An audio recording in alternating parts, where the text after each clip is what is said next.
Hi everyone. Welcome to another live on the Boss's question time. I hope you have enjoyed the run of live location visits that have been posted up. Hope to do some more in the sometime in the early in the new year. And I hope if you're on my Facebook group as well, you're enjoying the run through of the filming locations that we're running through just now in the Facebook group, the On the Buses Filming Locations Now and Then group. You know what to do. If you've got any questions about On the Buses in general, just post them up here on the screen. Anything to do with the series, the cast, the crew, anything to do with the episodes or the films or filming locations or my books or the walking tours organised, just post them up and I'll answer them for you as soon as I see them on this screen, okay?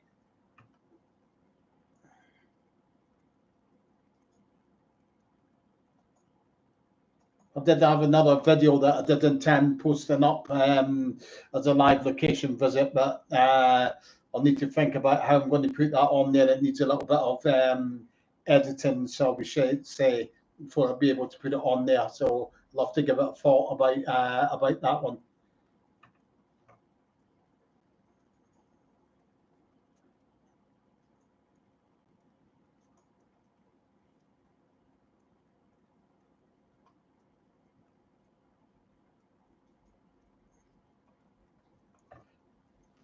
Okay, so if anybody wants to get started and post up a question.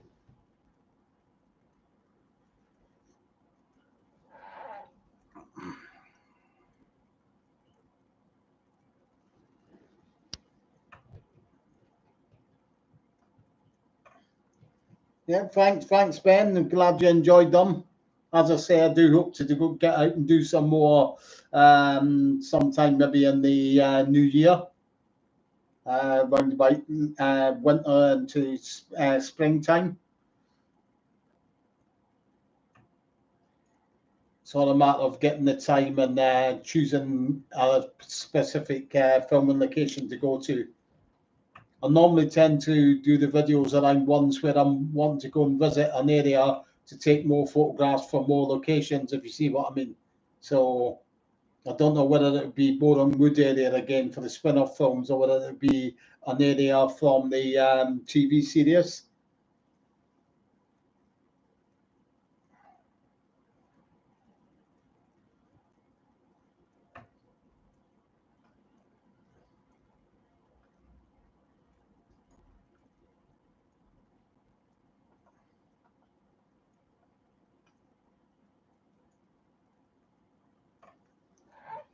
So just pop your questions up and I'll answer them as soon as I see them on the screen.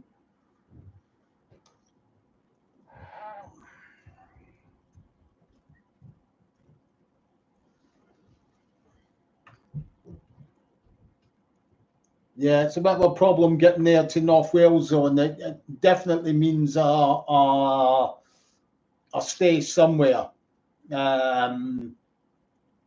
And if it's not the holiday camp around Prestatyn area, it's not really the best for hotels in Prestatyn itself. The only one that's really got is the Beaches Hotel, and that is a small hotel, so the rooms tend to get booked out pretty quickly there. It is a possibility though, Ben, but it's one that we'd need to sort of like take maybe about a couple of days there to do all of that. So I wouldn't write it off, but I'll have to wait and see.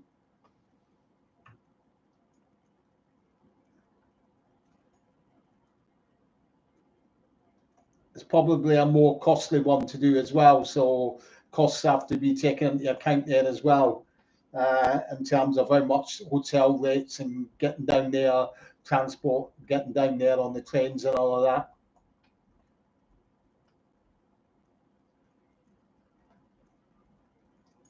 But I certainly hope to do one where I can do ones around the holiday camp at some point in the near future.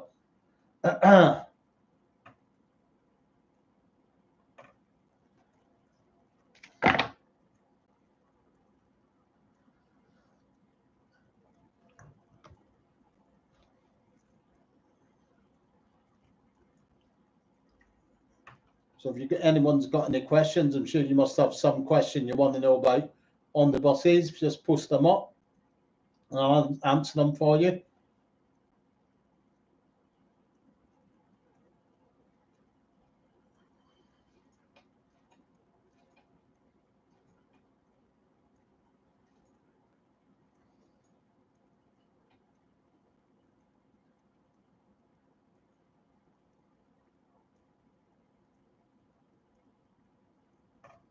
I'm not sure what you mean, Ben, by that.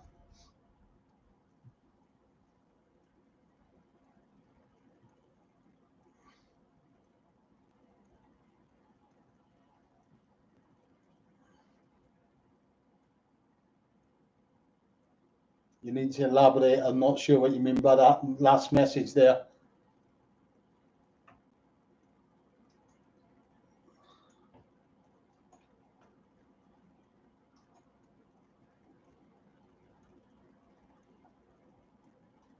So post up any messages, any questions that you have.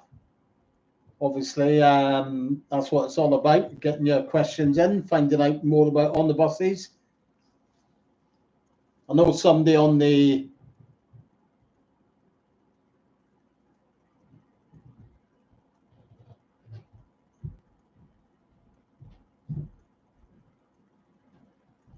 oh, you mean Rich?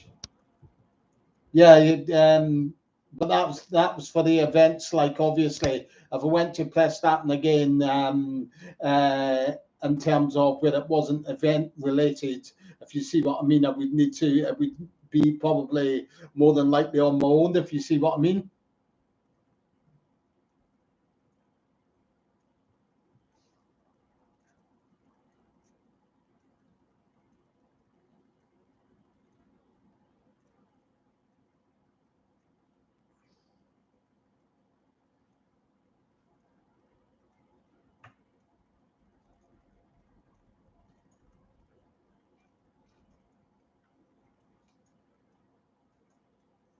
So keep your questions coming in. I'll answer them for you as soon as I see them on the screen.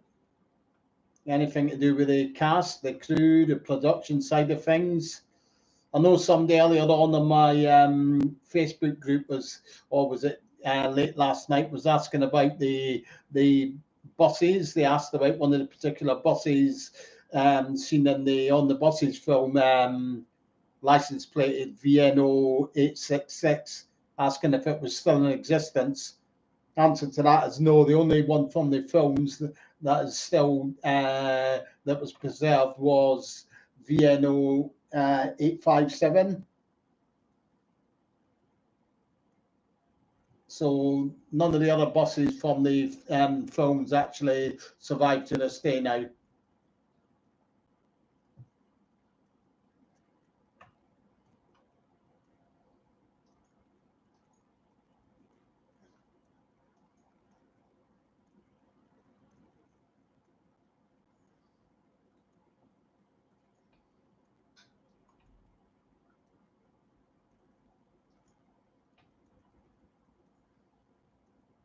Oh, there's still quite a few that still haven't been found. Not many from the TV, from the films, mind you. There's the episode where the motorbike and sidecar crashes on a country lane.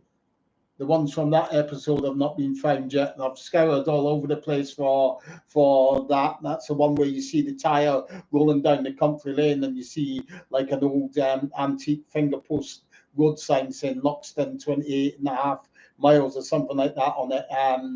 That location and where the motorbike crashes and where it traveling along country lanes hasn't been found. There's one or two from on the omnibuses that hasn't been pinpointed yet, although there are a few that were unknown, but I do know where they were now. But I've just got to go down and take a photograph to confirm, and that's another possibility for a live location visit. Obviously, there's ones from the films as when they are at the storerooms and they're picking up the toilet and the paint and from Holiday on the Buses. But that is believed to have been our storeroom area in the old Elstree studios that was demolished. So that's unlikely to ever be pinpointed. That certainly wasn't at the holiday camp anyway. That was on the grounds at Elstree Studios somewhere, probably on the studio site that was demolished. So that's unlikely to ever be pinpointed now. There's one or two other TV series locations, but not too many. I'm close up around about 500 filming locations I've got all together in total in my like my database, if you will, and my vault, if you want. And there's probably maybe about between 30, maybe around about 30 that haven't been found yet in total.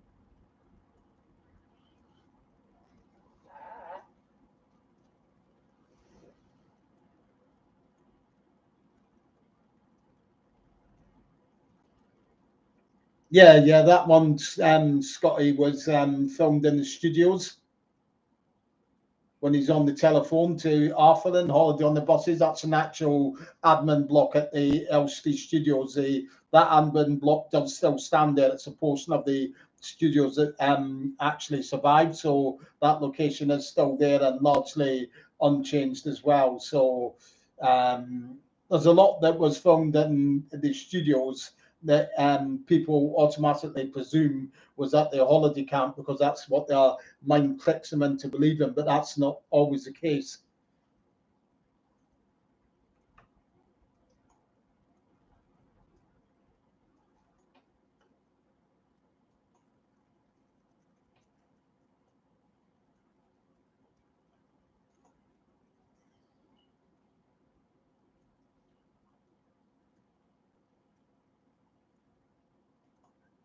So keep your questions and observations and all that coming in. I'll answer them as soon as I see them on the screen there.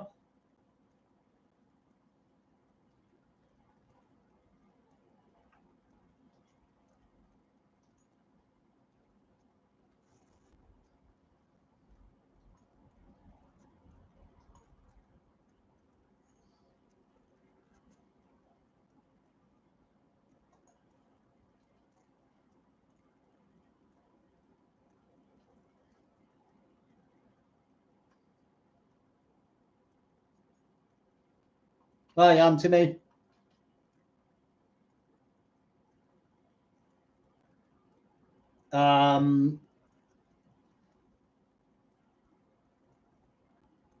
Bits and bobs of outfits were because when the series ended, Oliver asked if she wanted to keep any items of uniform or any items of outfits and things, and she chose the powder blue baby doll nightie.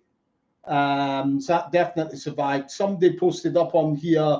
Somebody sent me photographs of the floral shirt that Jack wore that somebody bought from our auction at somewhere in Elstree. There was an auction of stuff from TVs and films and all of that, and they bought the floral shirt.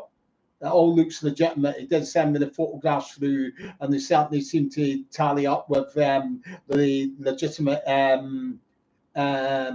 what do we call it? The legitimate shirt. So definitely some bits and bobs. The bus uniforms, I wouldn't have thought so. They were sort of things where they would have been. I know Stan's jacket from Holiday on the Buses was kicking around somewhere a few years back. But I think the actual bus uniforms that they used in the TV, they'd be returned to the wardrobe department, and then they would just be used again for another TV series. Maybe they would just change the insignia and all that around and change it into maybe a gasman or a traffic warden's jacket, that sort of thing would be done with those uniforms, if you see what I mean.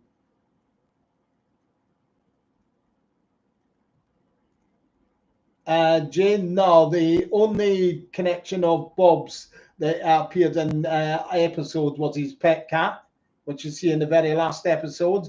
and it's actually credited as Tiberius Grant. That was actually his Persian cat that you actually see in that episode called Tibbles. It was credited as Tiberius Grant in the end credits of Gardening Time, but none of his actual human relatives or anything or Bob's was in the episodes or films. Hi, Martin.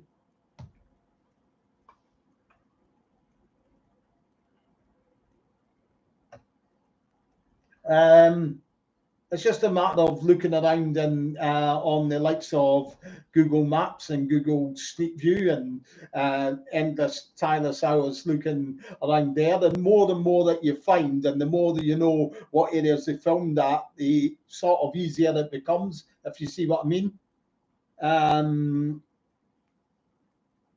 It's a matter of knowing in the areas that they filmed. Obviously, for the likes of the TV series from series 1 to 6, LWT were based at Wembley.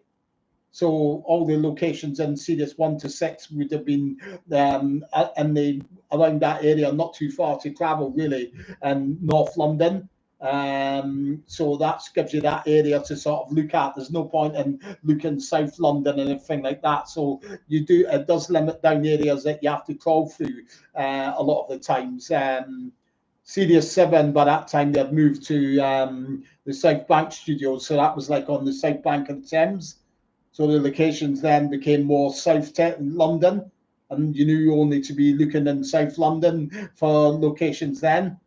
So it does help and then with the films, they were all filmed in the Boreham Wood area. So, you know, you're looking around the Boreham Wood area for those sorts of locations. But apart from obviously Holiday on the Buses, when you know that it was up on North Wales, it was actually filmed. You knew it was. When you're looking for the external ones, you're looking for in the vicinity of the holiday camp. It's just a matter of then looking through and scouring Google Street View for the streets, getting a look at them. If you come across one that looks similar, it's just a case of scrutinizing it for every small detail. A lot of the times it ends up, wild goose chase you're on, but I eventually do 10 tracking them down, as I say. There's probably maybe only about 20 to 30 that haven't been found yet.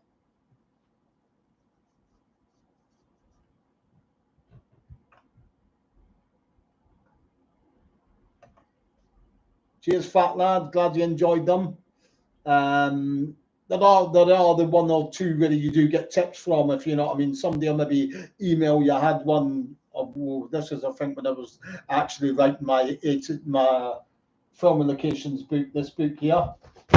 Oh, knocking my Amazon down. There you go. When I was writing that book, someone actually sent me a message saying that they had somebody who worked on the they had a relative who worked on the filming the No Smoke Without Fire, so that was our clue to that they knew it was filmed somewhere in the Denham area. So then it's just a case of tracking it down from there and scrutinising all country lanes and everything like that. So it helps when you get little tip-offs and things like that as a big help as well. It helps narrow the search down quickly.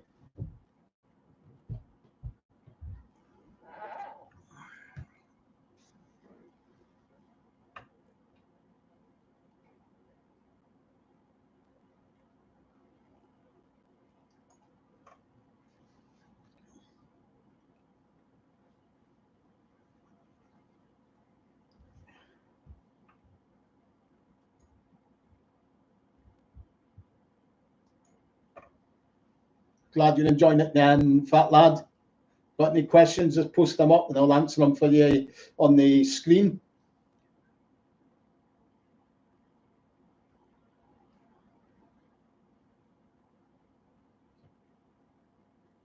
I mean, there are various ways. Sometimes you'll find with going on about locations again, sometimes you'll find that you run into sort of like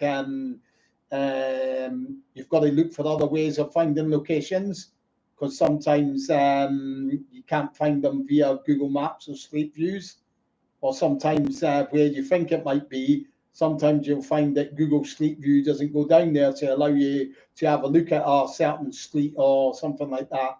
So sometimes you do have to use other means, like maybe looking around for estate agents to have a look at properties in that area, if you see what I mean, things like that. And then you'll get a photograph of their house or something like that in the background.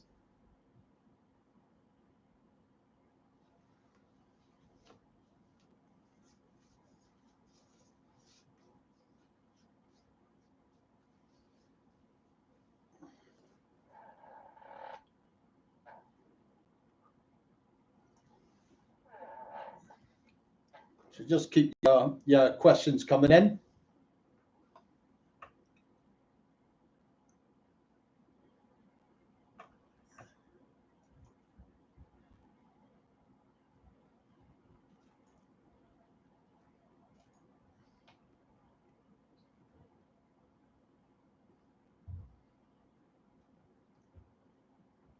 You'll probably find as well, maybe might take some time to do it. That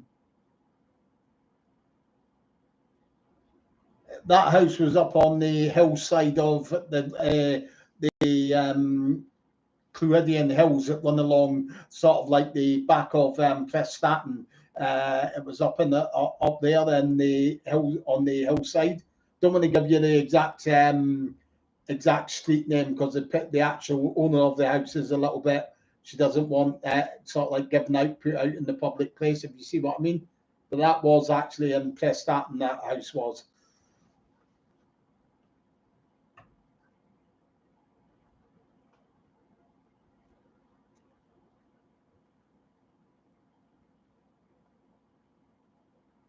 As I'm about to say, you might find sort of that'll probably maybe need to redo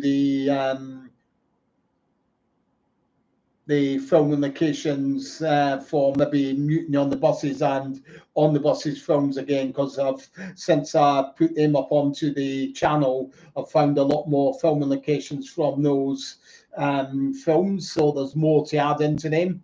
So I may bring out a new edition of those videos, if you see what I mean, quite like change them maybe a bit, put the I know somebody was asking about whether I could put the locations on the same page at the same time. That's something that I'll look into doing if when I come down to redoing those videos for the filming locations for On the Buses and Mutiny on the Buses. May end up having to do it for Holiday on the Buses as well, because I have found about another half a dozen filming locations from that film since I've done the original Holiday on the Buses video.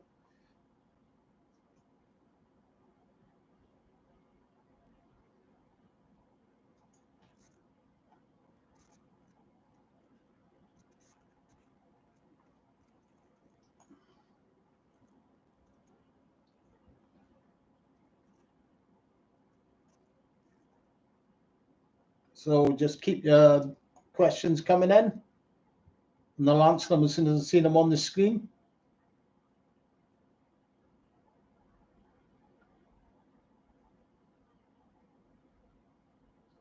I know it's not here, but someone was asking on my Facebook group the other day, just if in case anybody that's here is wondering as well, was a little bit miffed that it was on the locations run through that we're doing on Facebook. They were a little bit miffed because I had my name across it with a copyright sign on it. It was a little bit miffed that I put that on my photographs, but that's a necessity because when I first started up that Facebook group and I was posting them up then and now run throughs, people were taking them and posting them up elsewhere and passing them off as their own work. which is not a nice thing to do at all. So I had to put that on. I stopped to that straight away, and I had to put my name and copyright sign across it. It's not just that, but a lot of my photographs end up at go into books as well. So I don't want them getting out there into other people's hands and they try claiming that it's their photographs, if you see what I mean.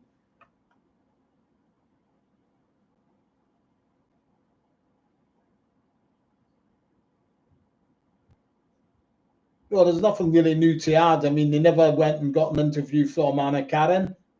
I know why, because Anna won't deal with the person that done the interviews on that. He's the person that runs the fan club. She will not have anything to do with him, quite rightly so, but that's another matter then. A lot of the interviews have been on an older documentary. If they wanted to go full hog out, they could have done it and went out and got new material, if you see what I mean. A new interview with the likes of Anna Karen, and Kate Williams is still with us, Maureen Sweeney, but that effort wasn't really gone to.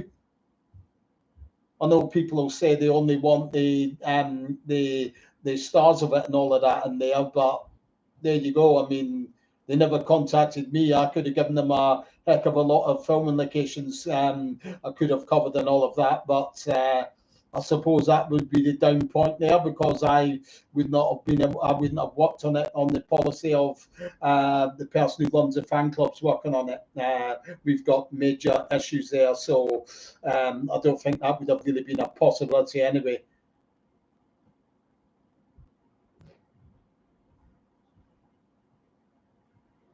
Yeah, it is quite a busy road, Scotty. It's when you think about it, it's like on Lordship Lane, so it is quite a busy road in Wood Green, that depot. So where it was, so it goes down as a very busy road in Wood Green, so it was a busy road.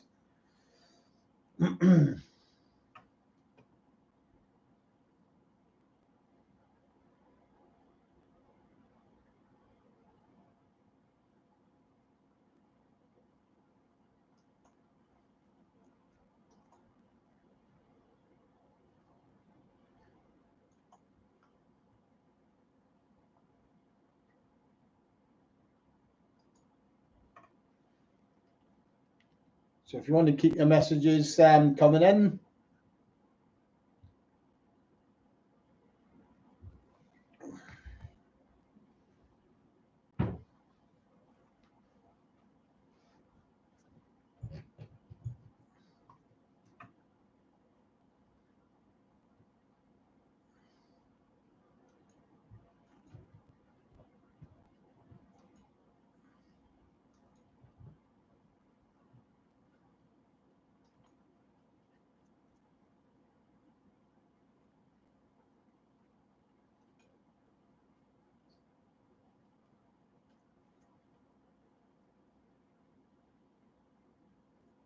Yeah, it was same stage 5 at Elstree Studios, Fat Lad. So it was part of the studios.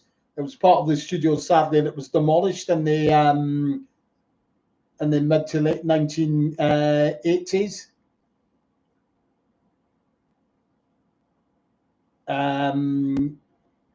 It was demolished because they cut the. I think it was Canon owned the studios, and they sold them on to Brent Walker. Now Brent Walker was Brent Walker was like a property developer. I'm surprised that nobody really cottoned on to that at the time, who the buyer was of the studios, and a block was put on it, because it's quite obvious that they were going to be the sort that were out to for nefarious purposes. They weren't really interested in running the studios as a film studio, if you know what I mean. So they sold off part of the land, which the depot stood on, and Tesco Extra stands there now. A lot of people give Tesco grief, but it's not their fault. The really fingers should really be pointed at Brent Walker. They were the ones who were selling the land, if you see what I mean.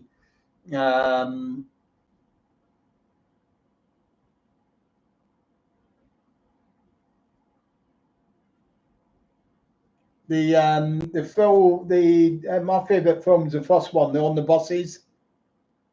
I just think it had a really good storyline, and I preferred it with them all working on the working in the bus station. That's what the success of On the Buses was built around. Holiday on the Buses didn't have that. I know Holiday on the Buses tends to be most of the fans' favourites, but for me, there's one or two things as tinged with sadness for me watching it, because you know it's the last time all the cast and crew work together on it, if you see what I mean. So it tends with a bit of sadness as well when you're watching it.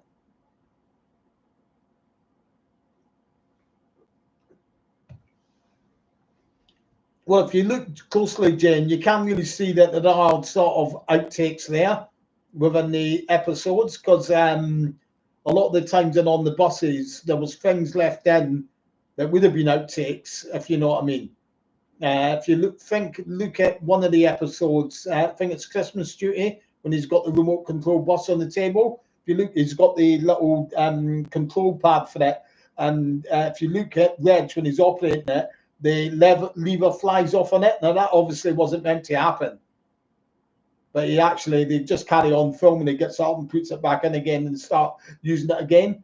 There's also an outtake, like I think it's the kids outing when they're blowing up the balloons, and then Olive goes to sit down where there obviously is a balloon there, but obviously they cut because she was in the midst of sitting down and she would have bust the balloon without a doubt. But that must have happened in real life, but they cut that bit out of it. So there are bits and bobs that are sort of like what you could qualify as outtakes. There's one or two times as well when I think it's when Arthur comes home and he hangs his hat up and it comes off of the clothes peg, and he has to bend down, picks up and puts it back on again. I think something similar like that happened with Reg when he's putting his bus cap on there and things. So there are sort of things, if you look closely enough, that are there. You see what I mean?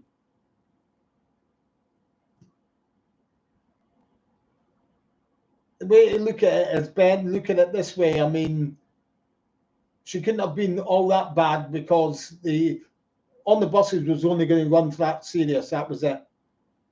Now, if she was really bad and she dragged it right down, then you wouldn't have got a series two. So she's done well enough to make series two happen. So for that, we've got to be thankful, if you know what I mean, because without her filling in for Doris's role, then we wouldn't have had On the Buses to the degree that we know it today, if you see what I mean.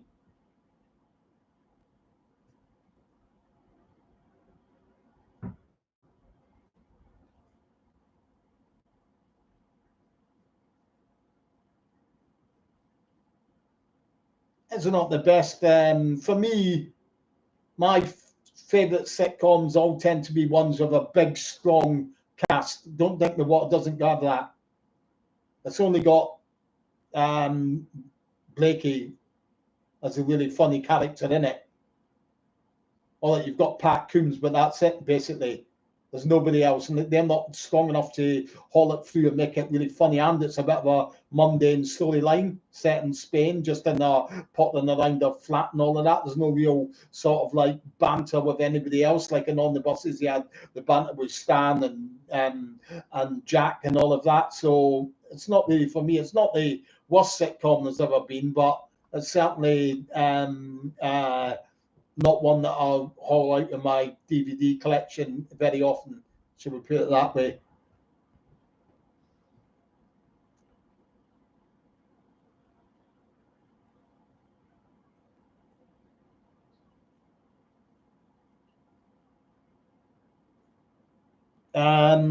Fat Lad, that's on St. Asaph Road. It's a B, it's a trunk road, like a B something or other, on just south of Rutland, which is just southeast of Prestatyn. So from the holiday camp, it's maybe around about 5 miles to the south west of the holiday camp. It's where that where he takes a detour and goes down a country lane. But when you see the bus going down the country lane, when it turns off of the motorway, goes across the central reservation and goes down the country lane, it then cuts to the next bit. That's up in Desert when it's heading along, sort of like there's low trees and all of that. That's Desert, and it goes underneath the bridge. As that is actually Desert, so that's like maybe about a couple of miles to the north east of where you first see it going down the country lane.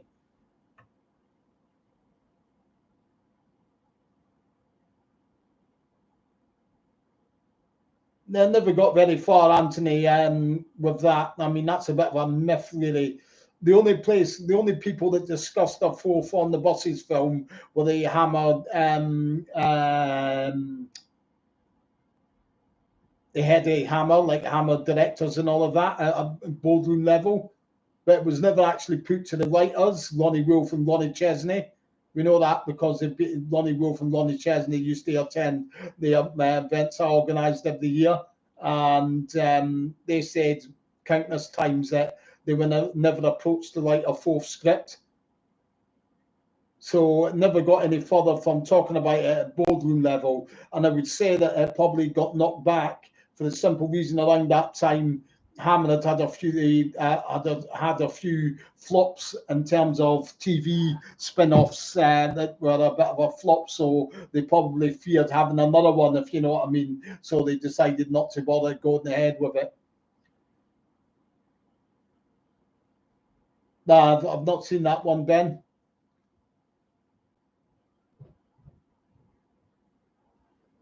Can't see I've seen that series.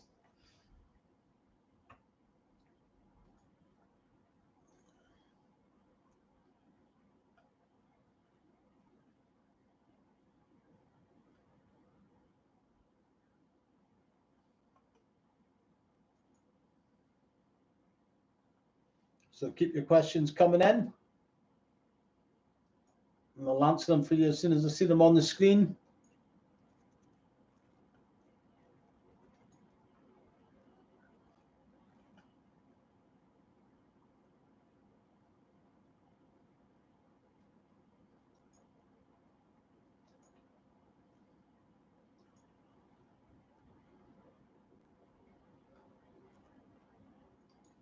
Yeah, no problem, Anthony.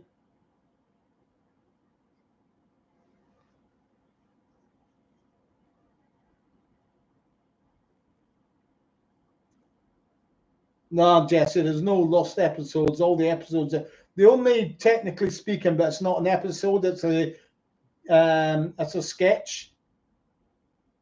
The ITV used to do something called the Christmas Carnival, so they'd have little sketches from the hit sitcoms of the time. On the Bus has done two of them. I think one was 1970, so that'd be around about the Serious Free Time.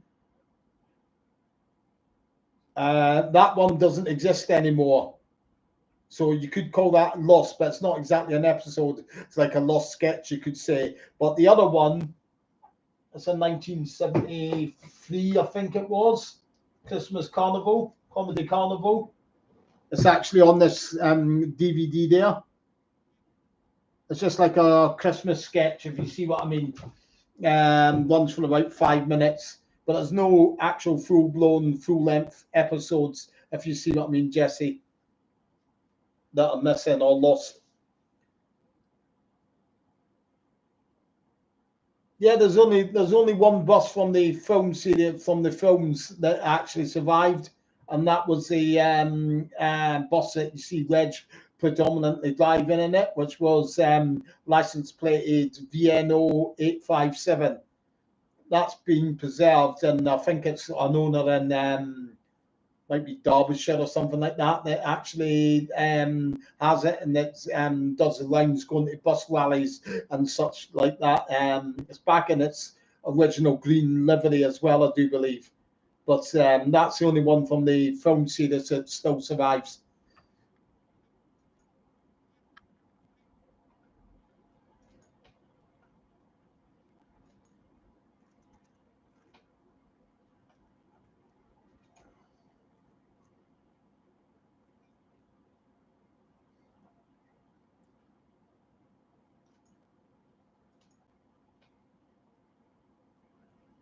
So keep your questions coming in. I'll answer them as soon as I see them on the screen.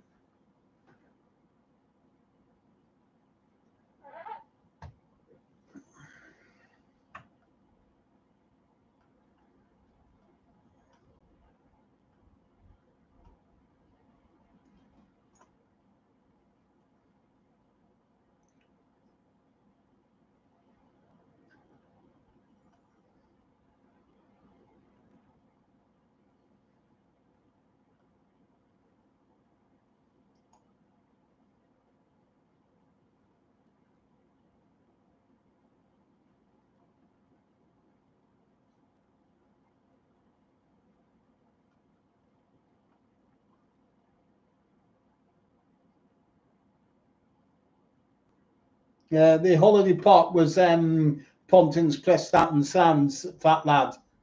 Still there to this day. It's still open. That was Ponton's Prestat Sands.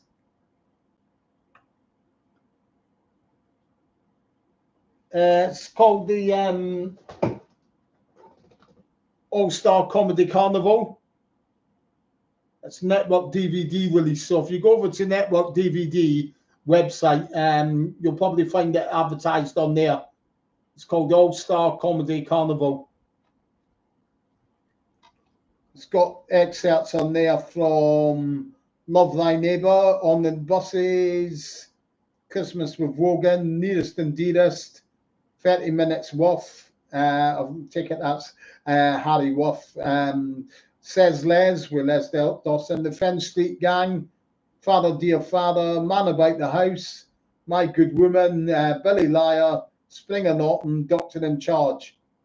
It's also got a special feature which might be of interest to some as well. It's from the 1969 The Dustbin Men All-Star Comedy Carnival sketch. With that, and I say it might be of interest because actually the Dustbin Men was a series that Michael Robbins was offered a part in around about the same time he was offered a part in On the Buses. So it was a toss-up between the two, which one he chose, and he chose On the Buses. I'd say he made the wiser decision there. That was probably, to be fair, it was probably influenced by geography more than anything, because the Dustbin Men was a Granada production, so you'd have had to have travelled all the way up to Manchester for filming, whereas On the Buses was London weekend, so that'd been done in the London area where Michael lived, so he probably scored lucky there.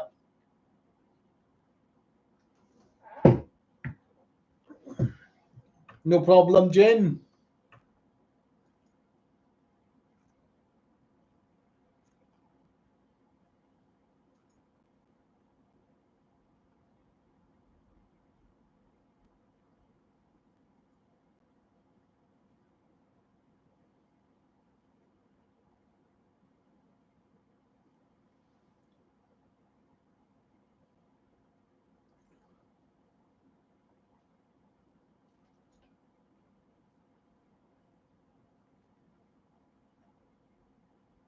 Yeah, I do believe it's on Vimeo or something like that, Anthony. Yeah.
Or you can always, if you go and have a look, I think he's got a page on YouTube, so I don't understand why it's not been put on YouTube. Might be something to do with copyright issues or something like that, but there's I think it's Rabbit and Snail, the name of the group that's actually done the documentary. So you might want to actually contact them yourself and find out, and they'll probably be able to send you a link to it, if you see what I mean.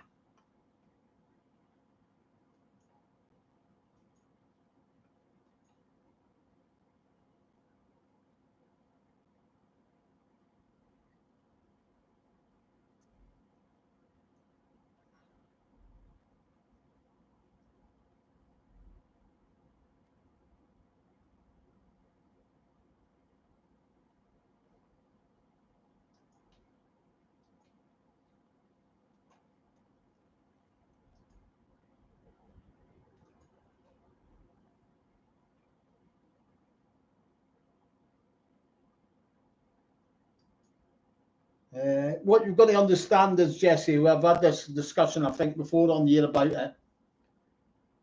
The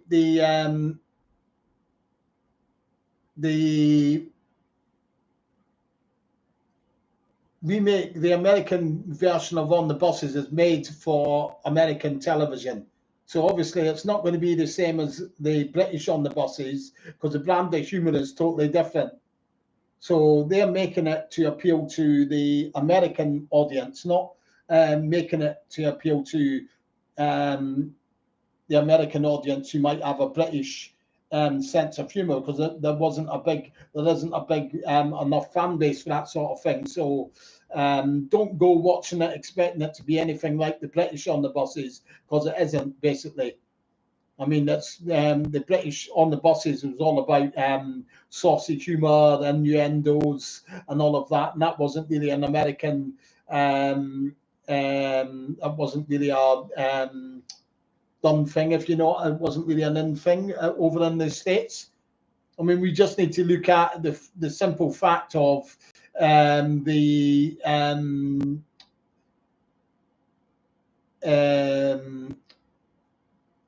Morecambe and Wise couldn't even crack the States. They weren't deemed as funny in the US either, and they were a massive hit over here, which shows that the great difference there is in humour between the US and the UK. So all I can say is, by all means, check it out, but it's a lot different in terms of what it contains as well. Don't think that it's going to be set on buses. It isn't, because it's set in a lost property department. And Stan Watson, a lost property department in the coach company, a coach station. So you never see him out and about on the buses. You don't have the Blakey character there as well as such, because it's not set on the buses, if you see what I mean.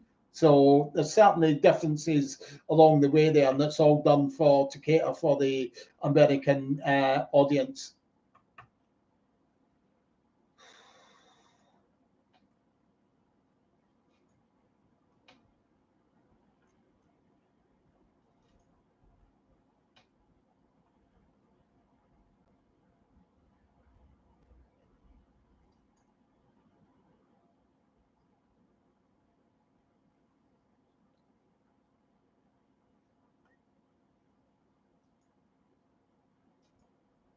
So keep your questions coming in, and I'll answer them for you as soon as I see them on the screen.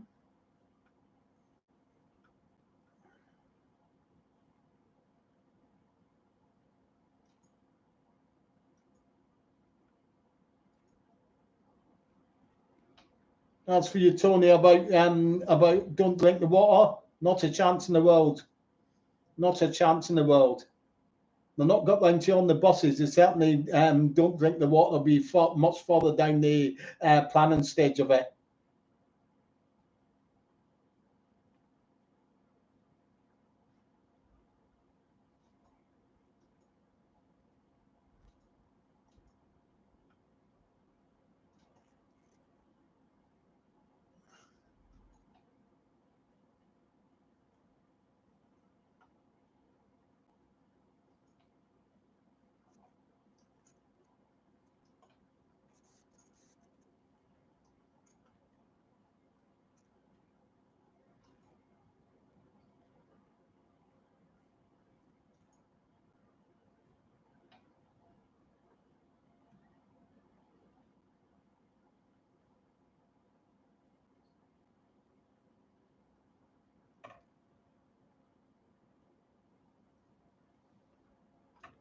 So any questions?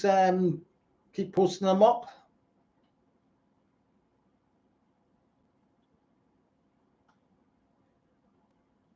I don't get what you mean, Adam. You'll need to post that question again. You've just posted when Butler gets sacked. Is there a second part to that? Is that part of a question?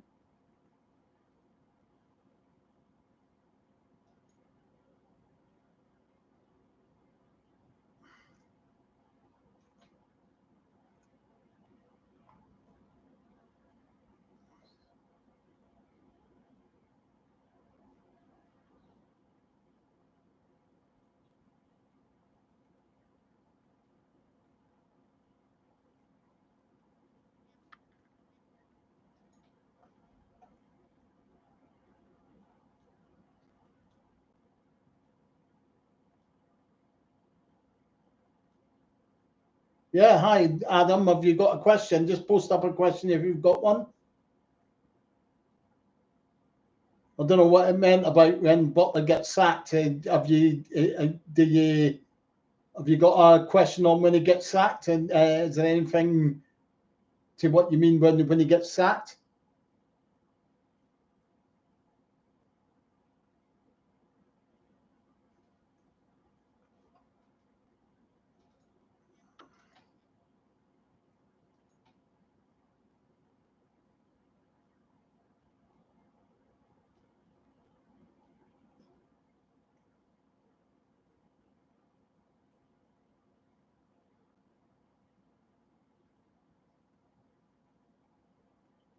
Yeah, sporadically, Anthony. Yeah.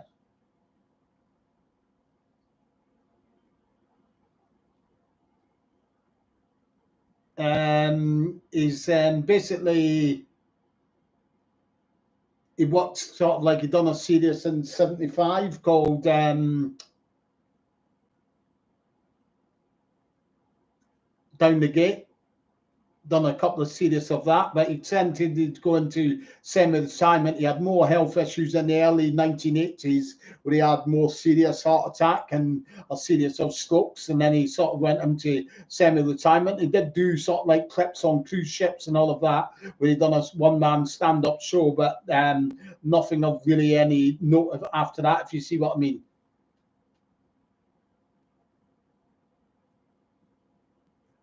He done odd shows like was it Green Onions or something like that, but he was in all intents and purposes retired from sort of like around about the early to mid 1980s.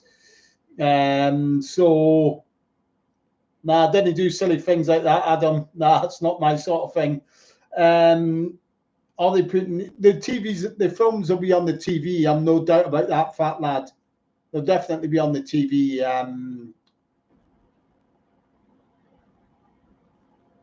Um, Probably over Christmas and New Year, I would say. You probably get a double dose of them on ITV3. They always tend to run them at some point of the in their schedule. Boxing Days of Christmas Day, Boxing Day probably a bit on, and probably around the New Year as well.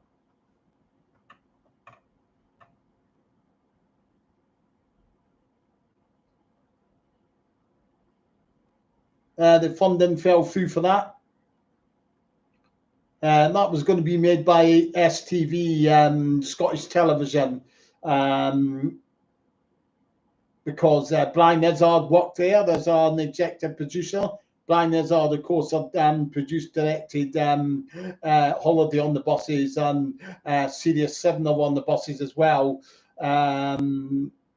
So the writers knew him well, took the idea to, after LWT knocked it back, they took it to STV, he took it on, but the funding fell through for it. The money that was allocated to it was spent on other things.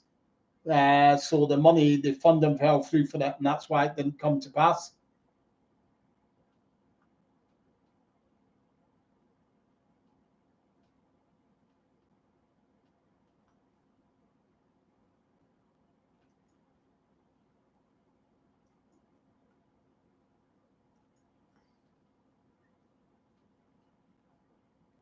To be honest, I would say probably it was a good thing that it didn't happen because I think it would have been tended to be more about the kids that were in it.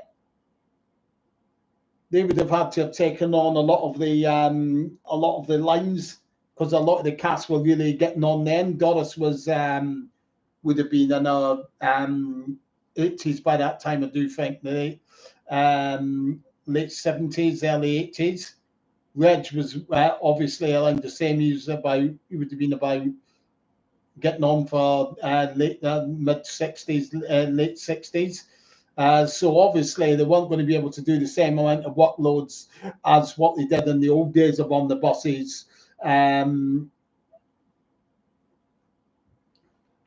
Hi, Paul. So I think it would have been a lot more different dynamics of it. Plus, it wasn't set around the depot. It was going to be set around Jack and Button and Stan were none of that sort of ramshackle bus business. And Blakey was like was going to be like somebody was coming around like an assessor, assessing the company and all of that. And so I have my doubts about how good it would really have been, because they were bringing kids into it as well. They were going to have Stan with I don't know if it was if he had married or whether it was just somebody he was living with, and they had 2 kids. And Arthur had and Olive had a couple of kids as well. So I'm not a fan of kids coming into an environment where there wasn't any before. Spoils the sort of like dynamics for me. Like we saw that in Only Fools and Horses. If you look at like when they brought Damien in, it just spoiled the whole dynamics, and the kid wasn't very funny at all. It's all very well if the kid's always there, like Tristram and George and Mildred, if you see what I mean. Yeah, he was always there, so there was no messing the dynamics of the show up, if you see what I mean. But with On the Buses, it was always just Olive, Arthur, Mum, Stan, Jack, and Blakey, basically. But now there was going to be sort of like a couple 4 kids chucked in there as well, and the dynamics of the bus depot would have been gone. So I have my doubts about how successful it would have been. The only reason I would have liked to have seen it being made and give it a crack was it would have given might have given Bob's career another kickstart. Not just now, Paul. I've got another one that I've done, but I would need to do a lot of editing on that. I mean, I've watched it back and I couldn't put it out in the state that it's in. Basically, I'm going to have to do a bit of editing or anything like that on it, but there'll be more in the future, no doubt. I will be going around and visiting more locations in the new year, so just keep an eye out for them. They will come to pass without a shadow of a doubt.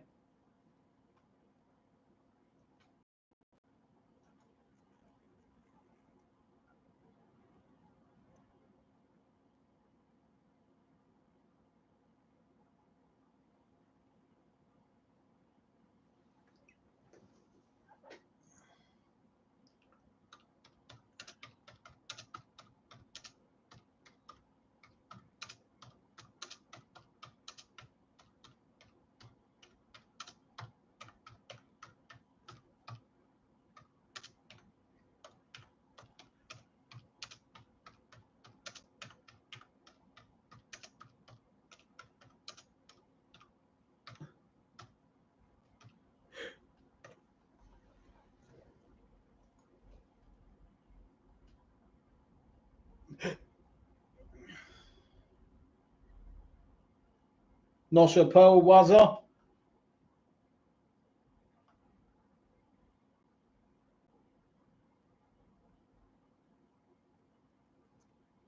Yeah, Reg had a villa in Malta that he had for a fair few years. It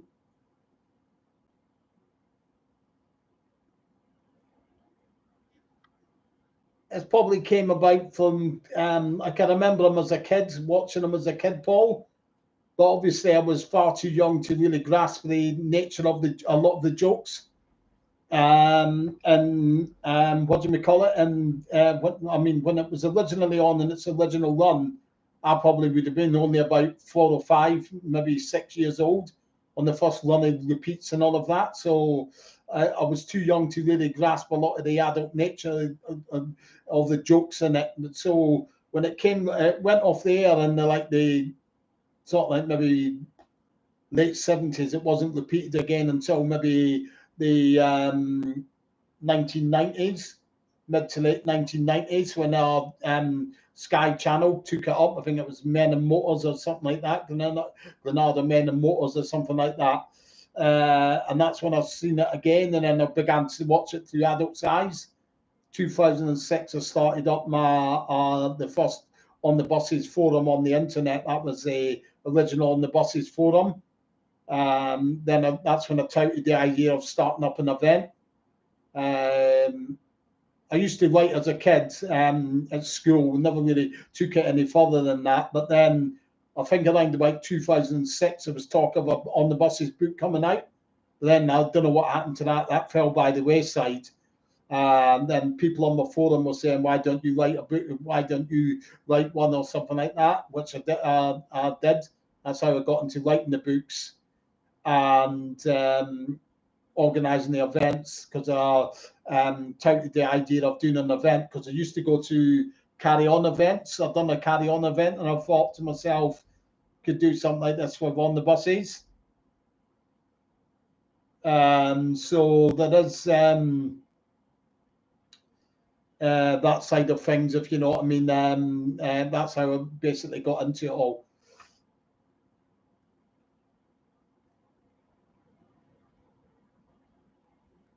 Yeah, keep in touch. I've got some on Facebook friends and all of that. Like keep in touch with Anna, with Roger Ferris, Phil Campbell, Hammer Runner, Brian Reynolds, a Hammer Runner. I have a correspondence with Kate Williams now and again. John Lyons, I've met up a few times with. So there are a fair few there, if you see what I mean. Not that you keep close touch with, if you see what I mean, but I am sort of like, I do correspond with them from now and again.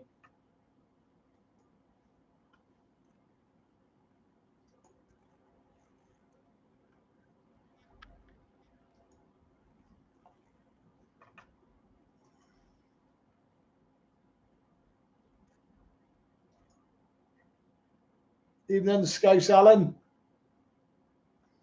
So keep your questions coming in, and more questions we've got coming in, the better.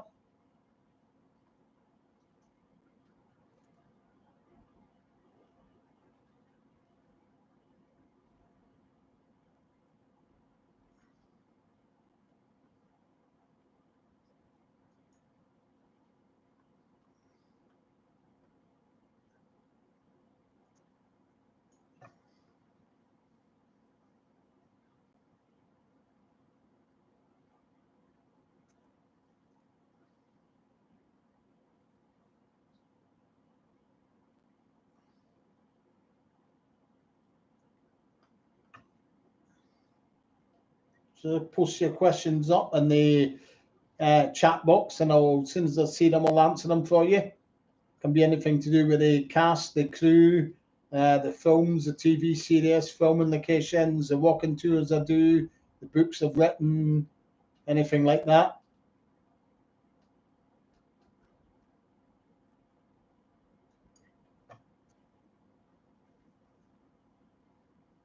Well, it just sort of like grew, I suppose, Scouse Alan. As I say, I started running the 2006. Hi, James. I just started running the On the Buses forum, and we had a section there about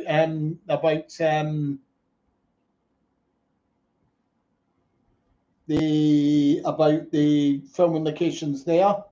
We used to pot around and look for things, and then I began writing my book. I had just a little section on filming locations there, but plus I was organising the events, and I was finding out more of the filming locations for walking tours and bus tours for the event. And then it just sort of like snowballed from there. Just became a desire to know more and more. Obviously, you got to know some of them, but then you got curious as to what the other ones were, and then it just went from there, really.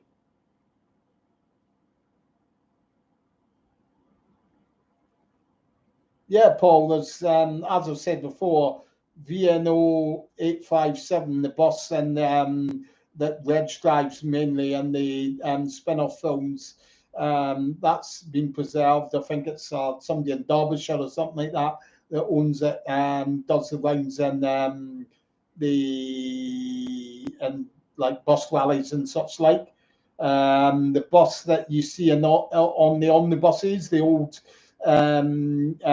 bus from the 1920s, that's still in, that's been preserved.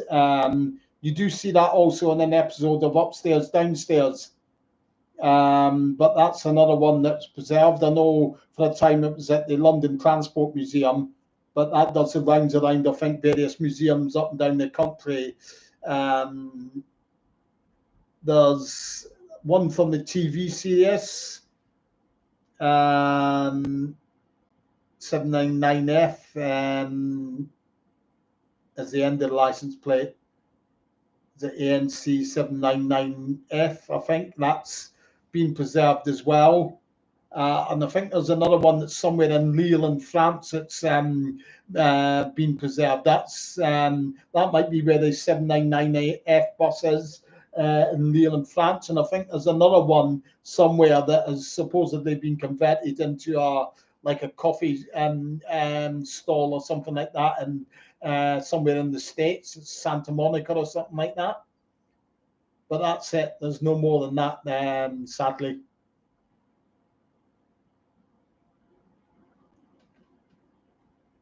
Oh, that's a hard one. What's your favourite location that you've visited? It's probably one of the hard ones, if you know what I mean. Ones that give you the best satisfaction to visit are ones that are really hard to find. Or even like the one that you've seen in Holiday on the Buses, because I wasn't expecting that at all at the studios. I was at a private function there, and obviously it was the man that helped save the holiday, the man that helped save the studios, Paul Welsh, who started the Save Our Studios campaign. He was having a birthday down at the studios that I got invited to. And there was somebody there who used to work alongside Paul at the studios. He said, "Here, I'll take you and show you something you might find of interest," and took me out of the room where they were doing where the function was. Took me down some corridors, and then he showed me the corridor that walk along and Holiday on the Buses. So that was really unexpected. So that sort of like stands in my mind, because I wasn't even didn't even contemplate that it would be there and I'd get shown it on that night. So I suppose that one stands out a bit. There's other ones that stand out for other reasons as well. Scouse Allen.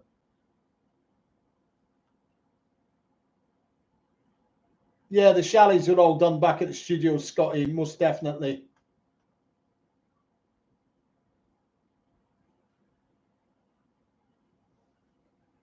Yeah, that's right. That was a Ludeca, the 399F. Just trying to think what the first part of the license plate is.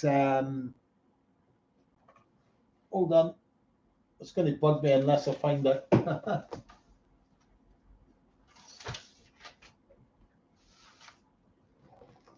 Might have it in here. The actual.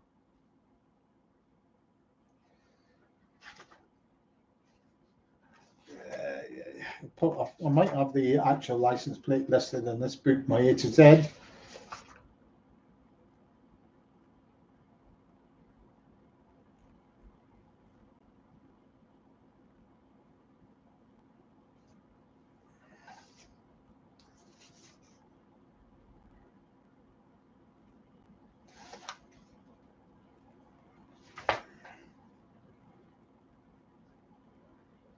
No, but I know it ends in 399F anyway, that Bristol Ludeca.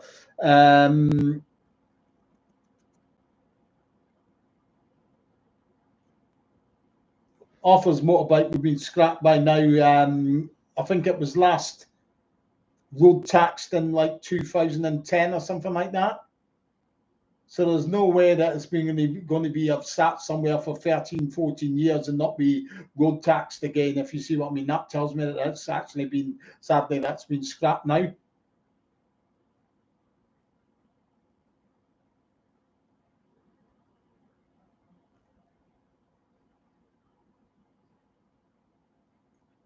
Probably got overtaken by other things because he really did like his painting and stuff like that, if you see what I mean.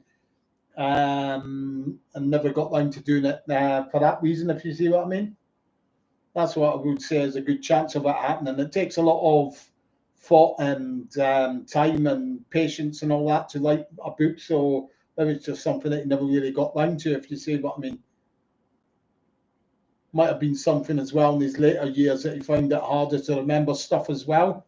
This is quite possible. I mean, he was getting on by that time. He was into his 80s, and people invariably forget more and more. So maybe he just never had enough to, maybe he just never felt comfortable actually putting it into a book format as well in those circumstances.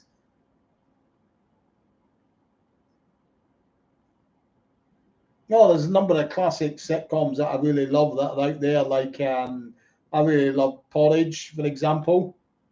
And Still Game, I really love Still Game as well. They're different in their own ways, but classic sitcoms all the same.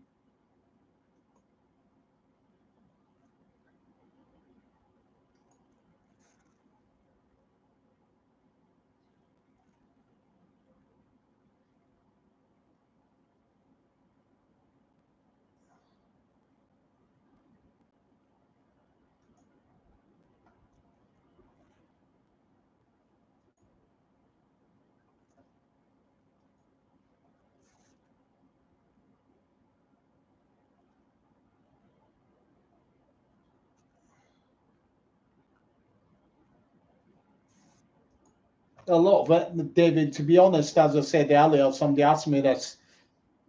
A lot of it is stuff that have been done in earlier documentaries, so there isn't a heck of a lot of new stuff in there, if you see what I mean. I mean, why didn't they get a new up to date interview with Anna Karen? She's still with us, still got her marbles about her. She's very compos mentis. Why didn't they go to Kate Williams and get Kate Williams, or Maureen Sweeney still with us, Sandra Blank still with us? There's no sort of like material from them in there, if you see what I mean. But there you go. That's just my opinion, David.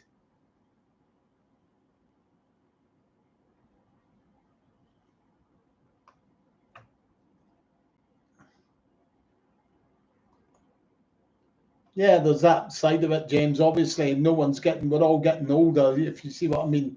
It's a matter of getting it done before you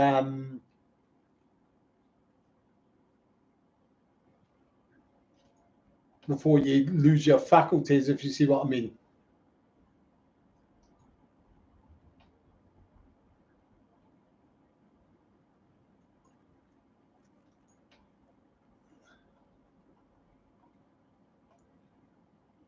So keep your questions coming in. Just post them up on the screen there. I'll answer them as soon as I see them on the screen.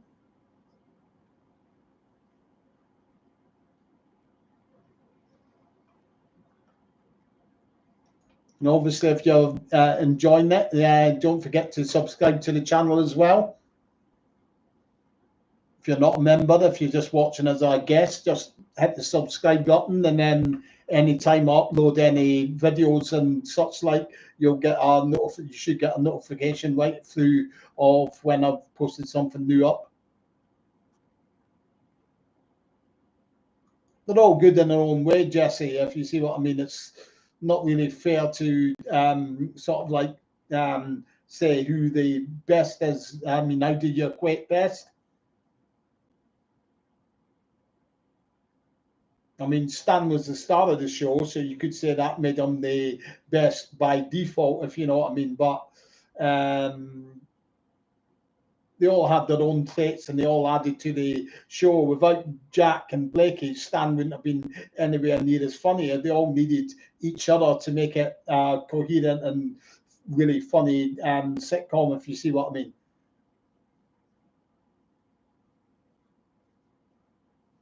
Out of the three there, I would say my favourite was Jack. If you were to ask me, there are three favourites out of the ones out of those three there, if you see what I mean.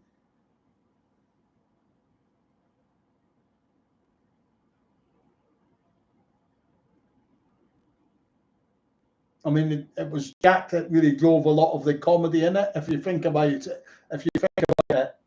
it was his character that was getting Stan to do all the dodgy dealings that he done and get into trouble and all of that. So sort of like that brought a lot of the funny storylines into it.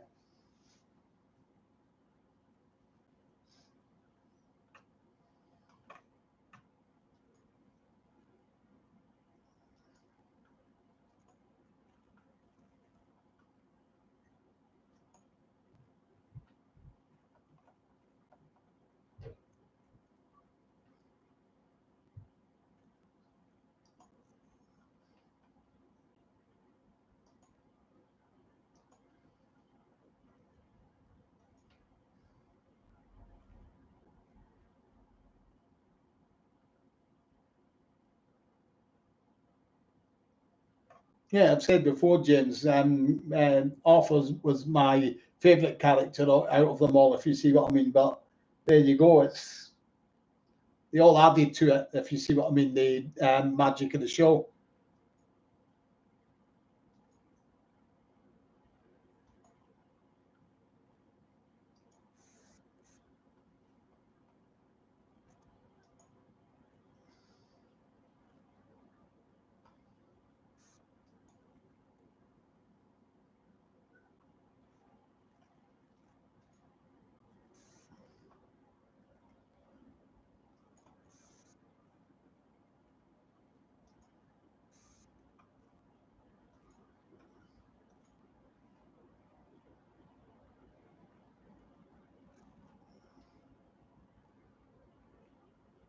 Nah, David. I mean, they only had that set sort of like set up of who the main characters were, if you see what I mean. And the part of Stan was always written for Reg in mind.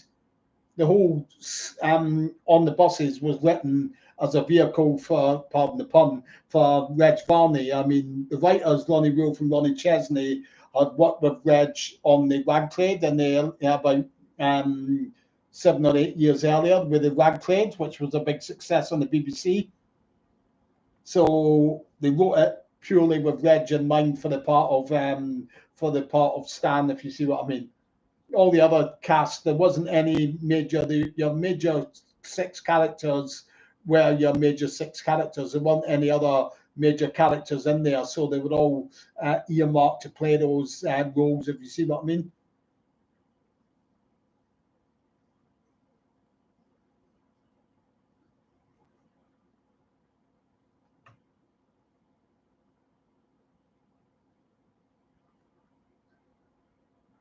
Probably for me, it'd probably be the Rag Trade.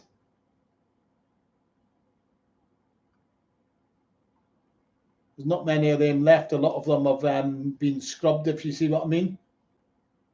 I've got the DVD with the episodes that do exist of the Rag Trades. A good sitcom, good cast in it as well. You can almost see traits of Stan and the and that as well from the Rag Trade.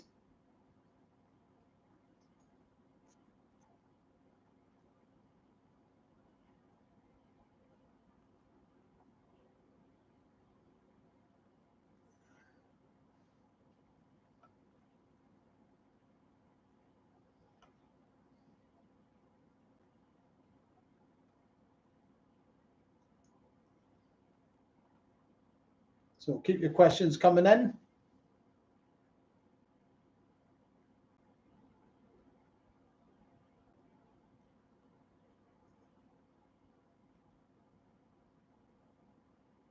Cheers, VX471. That's nice of you to say.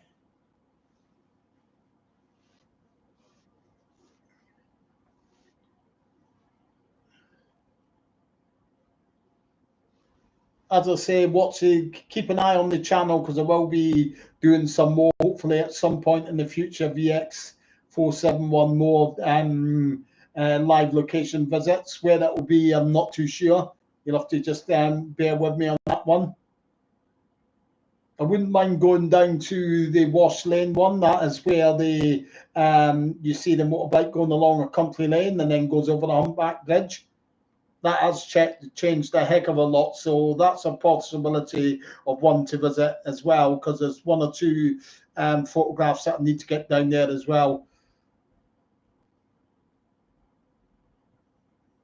Nah, Jesse, those sadly those days in comedy are over now, Jesse.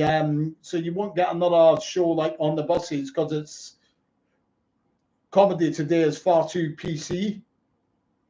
On the buses, use brand of humor that is deemed as too non-PC, if you see what I mean. So you won't get another sitcom like on the buses or stuff like Carry On films out there. If you do, there'll be pale imitations of what went before, if you see what I mean.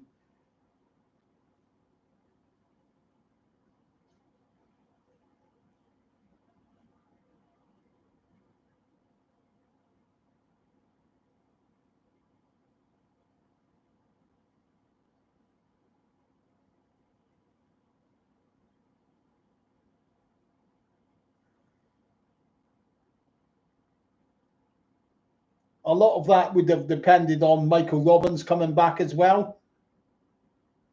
But I think they'd all sort of like sprung off and went their own ways by then anyway. So I can't see that there would have been a serious 8. Obviously, there wasn't. So obviously, it's all sort of like hypothetical anyway. If Michael had been come back, then it would have been good to see a 8th series. Or if not, I think a better option, I think a more realistic option would have been a 4th film, James.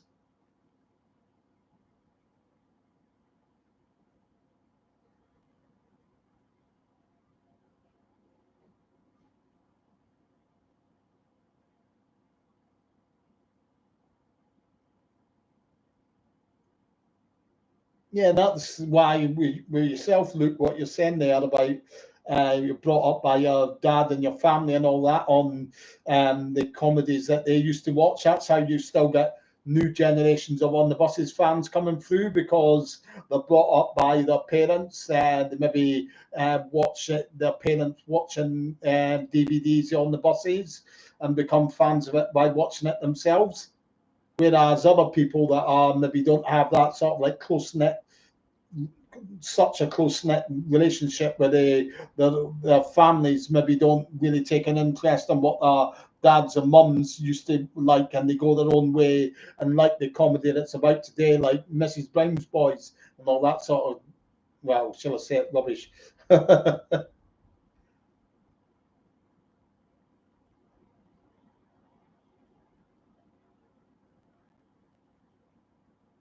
It probably would have been maybe Jack's character. He seemed to have the most fun on it, Stuart, I would say.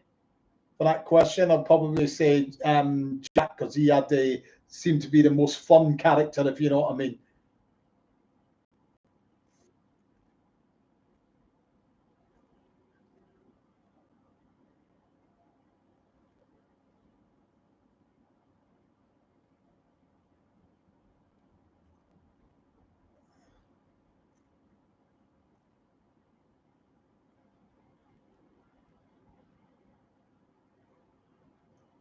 No, there was no copyright issues or anything like that. It's maybe just something where they didn't want to hop back to On the Buses and live off of it. They might think that we're trying to live off of the success of On the Buses to make Don't Drink the Water work, if you see what I mean.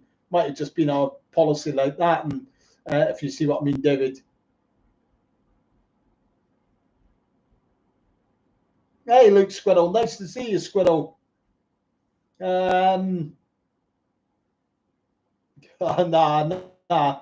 No sequels. I'm not a sequel sort of person. On the Buses was always about the great cast, Squirrel. I mean, you should really try and do it. I know Squirrel from his great review channel out there. I'm a big fan of watching reaction videos that Squirrel does a lot of on the internet, and he's not done On the Buses yet, but hopefully one day he might actually turn to that. It's a very sort of like non-PC brand of humor, if you will, just to explain to Squirrel, because I know he probably has never seen it before. It's very non-PC humor, a bit like the Carry On films, which were a massive hit over in the UK, not so much in the States where the Squirrel's from. But it really is great if you're into. I know Squirrel reacts to the Two Ronnies. There's a lot of sort of like non-PC humour in the Two Ronnies sketches, just like there are in the and on the buses. It's very non-PC, if you know what I mean.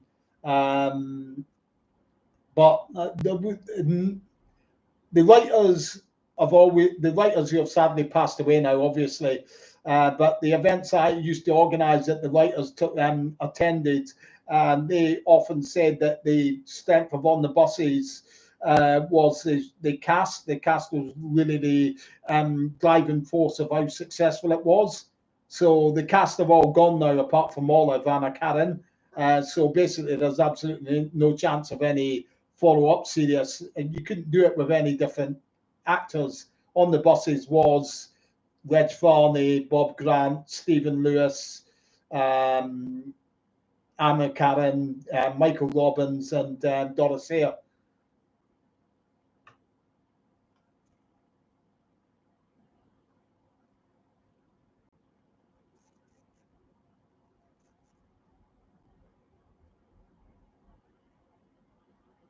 It's interesting. It'd probably be a roller coaster. It would have to be a roller coaster, Jesse, wouldn't it? And of course, it'd have to be a bit where you go down a dip and then under a bridge above you, just like from the scenes from the Holiday on the Buses and such like, if you know what I mean, something like that. Also, a water splash, obviously, from where Blicky gets smashed in the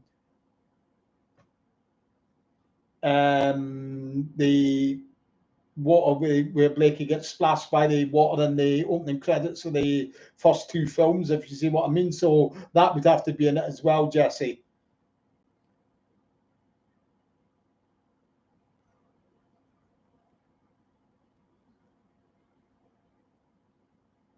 It's to me, James, it's very contrived. It's not the same non-PC humour. There's non-PC humour in it, but they swear in it.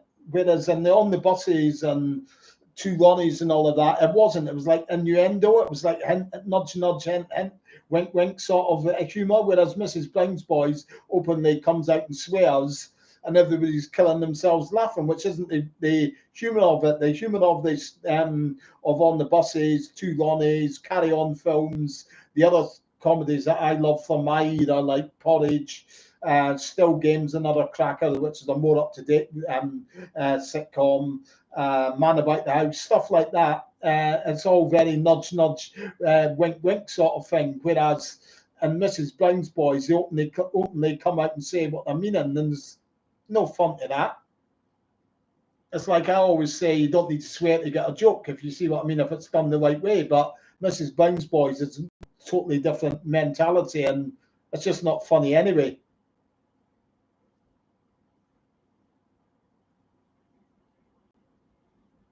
I look forward to it, Squirrel. I'll hold you to that.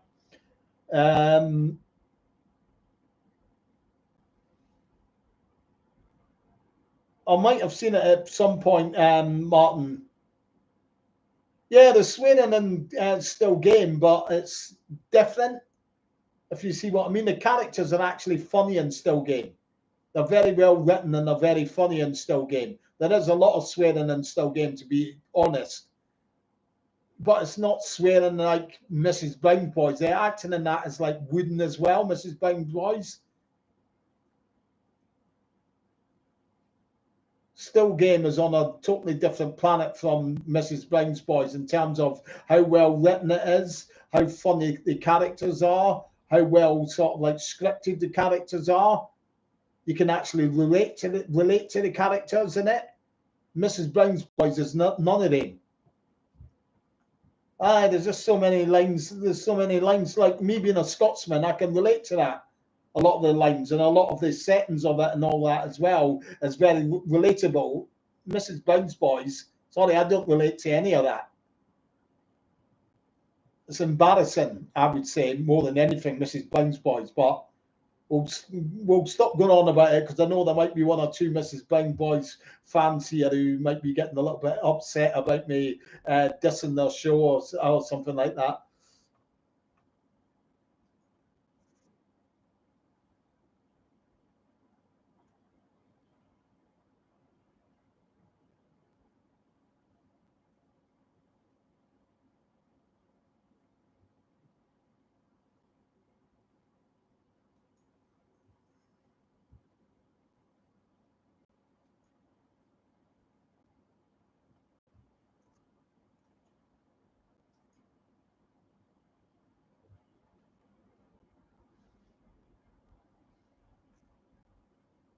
it's to me, Dave, it's juvenile. That's what it is.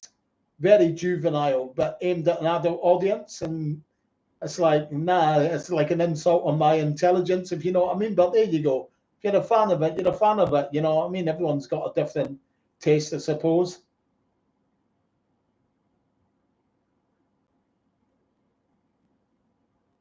I make stuff. I make badges, Jesse. You may have known that, and I may have shown you them before. I make sort of like stuff like that. I've got badges that I've made, and I'll sell them on eBay and such like. I've even printed one or two T-shirts out as well.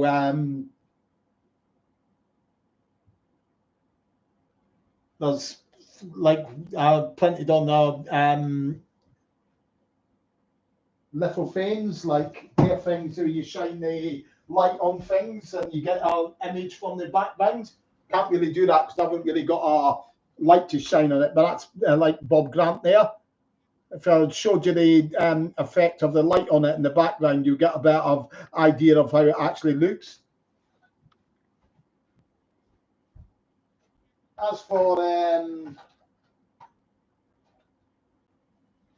As for Love Thy Neighbour, then somebody asked me about Love Thy Neighbour. That wasn't really my thing. I wasn't a fan of Love Thy Neighbour. It was very one-dimensional. It was just like the one thing. It was all about race. It wasn't the subject matter of it or anything like that. It was just the way that it was. I wasn't keen on the scripts of it and all of that, and how it was just all about being racist. Not the racist element of it though, because there's plenty. I mean, it's got a racist element in the old "Till Death Us Do Part" with Warren Mitchell, but that was a far different element to it. The characters were actually, I found them really funny in it, whereas in Love Thy Neighbour I didn't. Do you see what I mean? And there was other little elements as well that diversified, not just on the sort of like I'm being a racist and Till Death Us Do Part. It had other funny elements to it as well. We had his own sort of like beliefs on religion and politics and all of that, which you never really got in Love Thy Neighbour. To me, it was very one-dimensional. I tried, somebody borrowed me their DVD of it and I switched it off after about 10 minutes of Love Thy Neighbour. I just really grated about it. Carry On films, absolutely loved the Carry On films. Absolutely brilliant.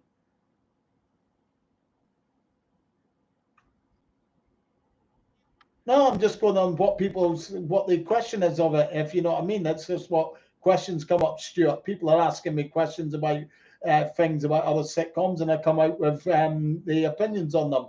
That's all. I mean,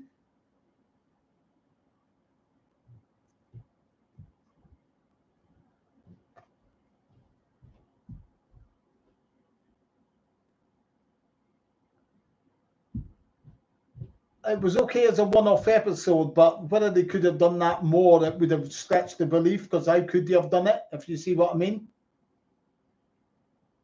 It was a pretty well done episode, but I don't see how they could have really done more of it without it being another sort of like or a dream sequence, which they did with on the omnibuses, obviously episode.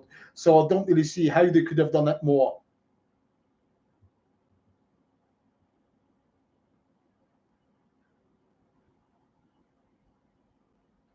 The reason for that, Luke VX471, is Doris Hare was always offered the part for the mum and Serious One. That was always Doris Hare's part. When the producer Stuart Allen went to her flat in Putney, where she lived at Putney Bridge, he was offered her the part of mum, and she said she would love to do it, but unfortunately she was going to be out of the country. She was married to a phrenologist, that's like a specialist in brain injuries and things on it, doctor who specializes in head and trauma and all of that. He was attending a seminar. They both booked for a seminar in Mexico, I think it was. So she was going to be out of the country at the time of filming starting. The filming date couldn't be changed, so basically they had to get somebody else in for series one, which was Cicely Courtnage. Obviously, they didn't know there was going to be a second series at the end of the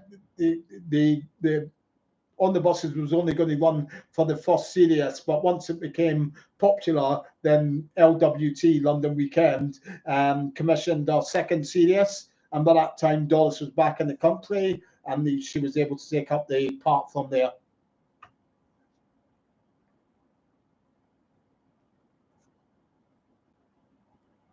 As I said earlier, Martin, it's ones that are hard to find. The locations I enjoy going to and visiting. So there are a few out there, ones that are really hard to find. It's always good going to a location that hasn't really changed all that much at all, because then you can really get a sense of it.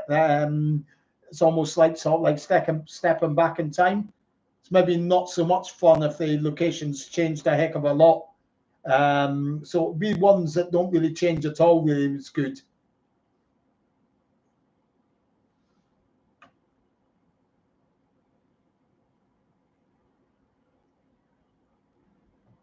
Yeah, I just don't think they could have done that all the time, though, James. It would have been a bit too repetitive then. It was a fine for a one-off, but it's not something that they could have really had bringing it up all the time,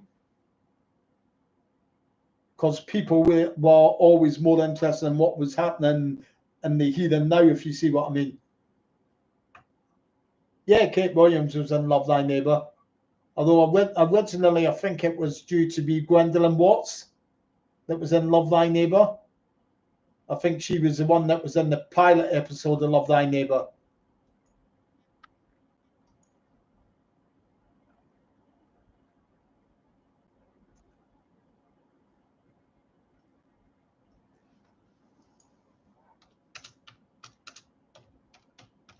So keep your questions coming in.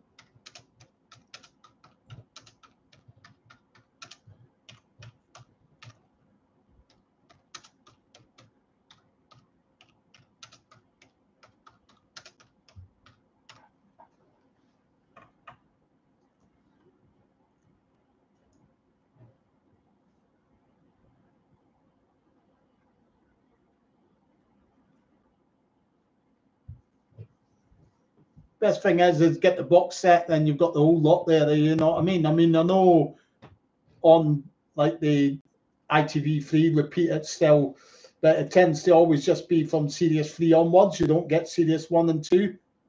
Why it is a bit of a mystery. It might be because the condition of them, they deem them as being not in the best of condition because they're so old now.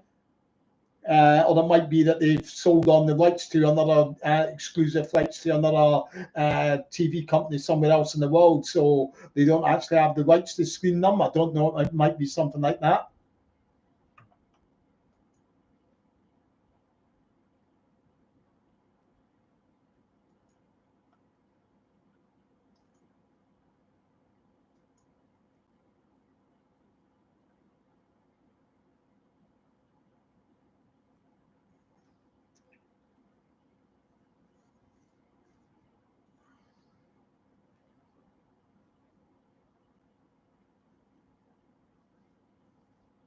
Yeah, the scripts are in a book that I've got here.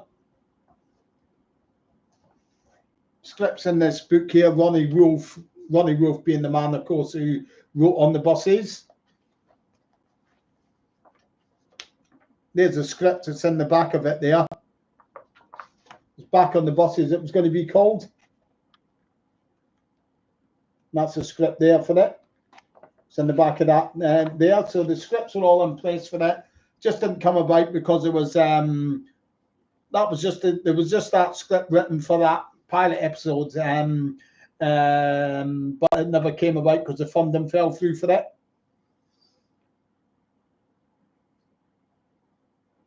Obviously, a budget would have been put aside for the making of it, but it was frittered away on other projects at the time, so it never came to pass, if you see what I mean.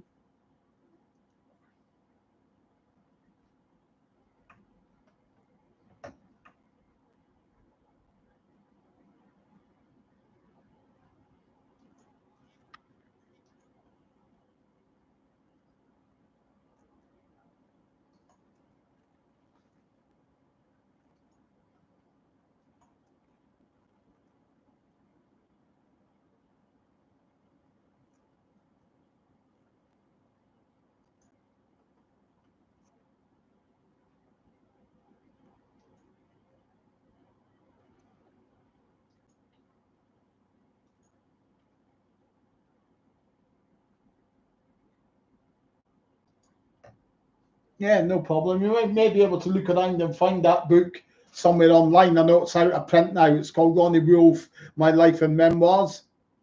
So you might find a copy of it on eBay, but you might find that the price of it is very expensive because it's such a rare book to get now.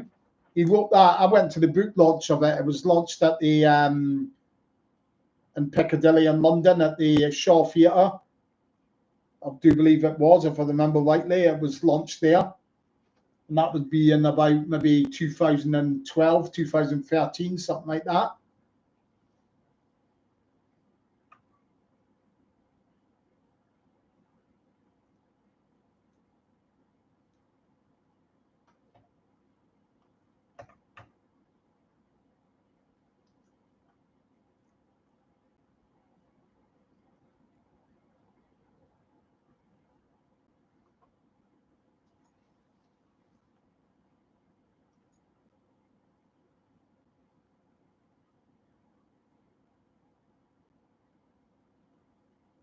Yeah, Bob Grant was in the Till Death Us Do Part film as well. They actually appear in the same scene, I think, in the same pub scene.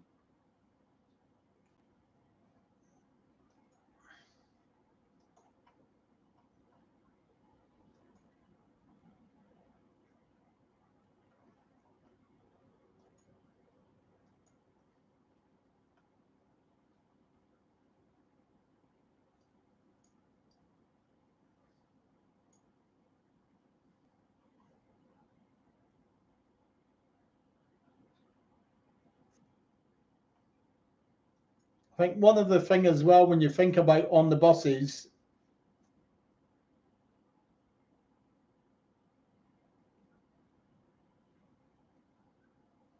now the reason behind that is Series 1 and Series 2 were black and white. That was it. That was how they were made back then because colour hadn't come in.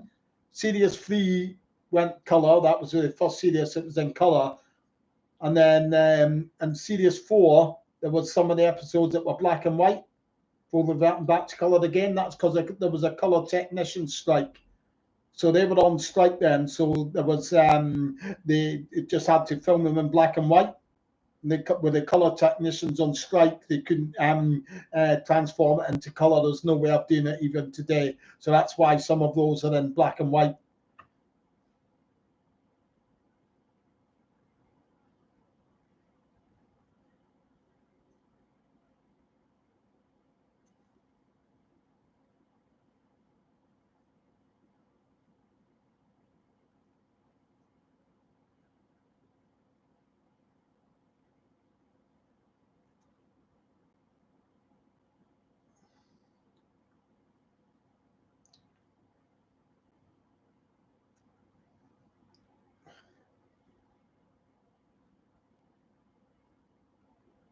Yeah, sadly both passed away now. Ronnie Wolf passed away about maybe 8 years ago, 9 years ago, something like that. Maybe about 8 years ago, might be more accurate. I attended his funeral, sad occasion. Ronnie Chesney, he passed away a little bit later, maybe about 2017, 2018, something like that, off the top of my head.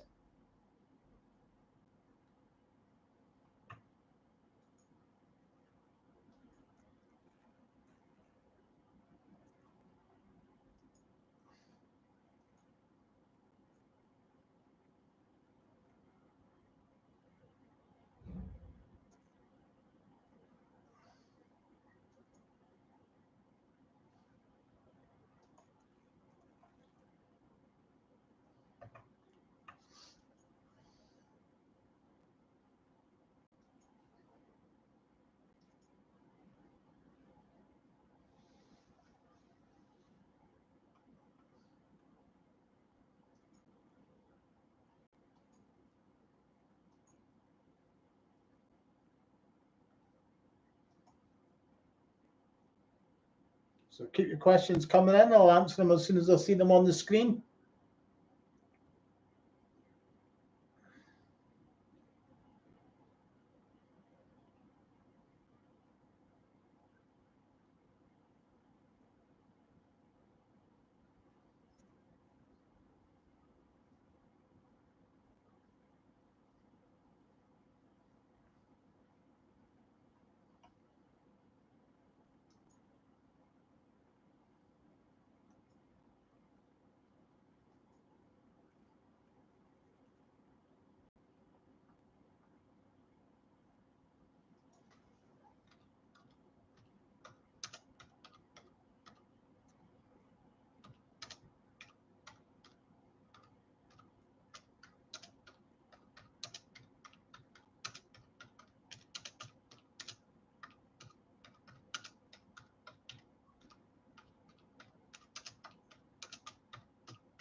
Okay.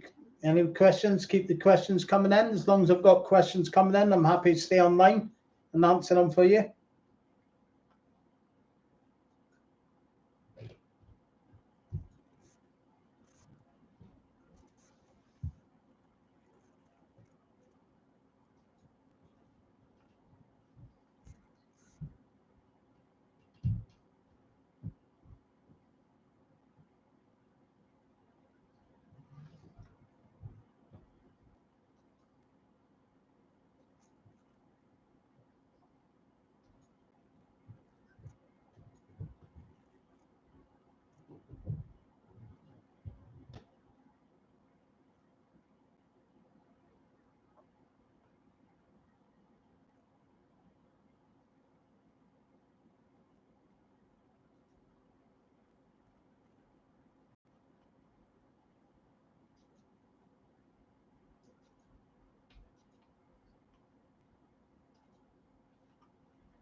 Favorite episode? Would probably be Do It Yourself.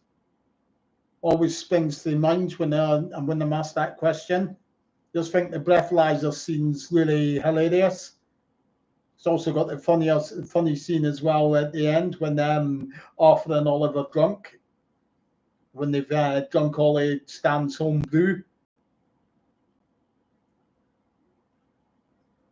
So I'll definitely say Andrew. It's funny when he comes to the into the depot and he's drunk Stan. So definitely that episode, I would say. There are a lot of other strong episodes from Series 3. Series 3 was a real gold period, I would say, of On the Buses.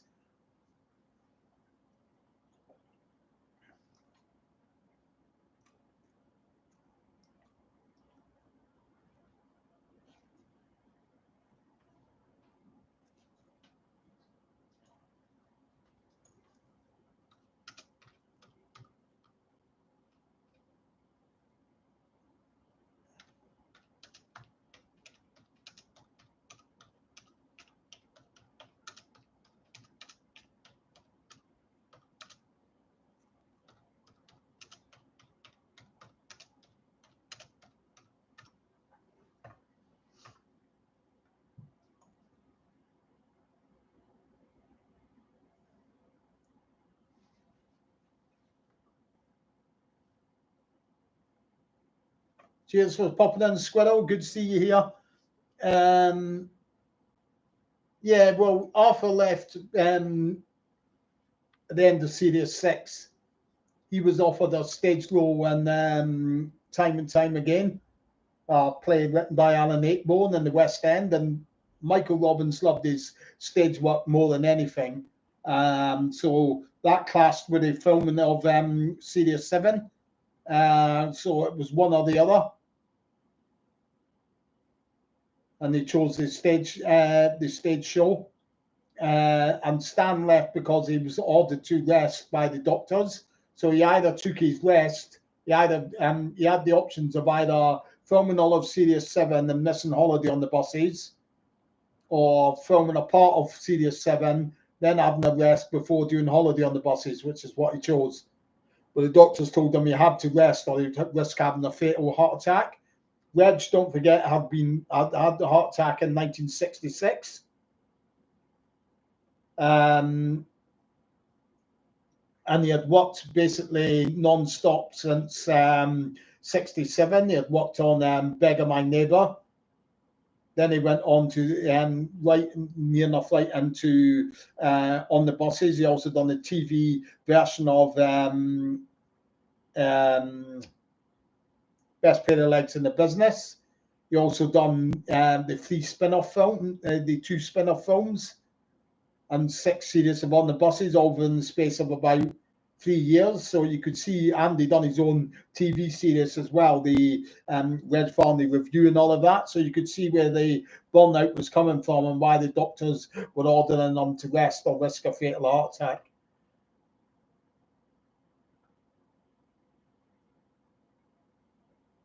Okay, see you, James.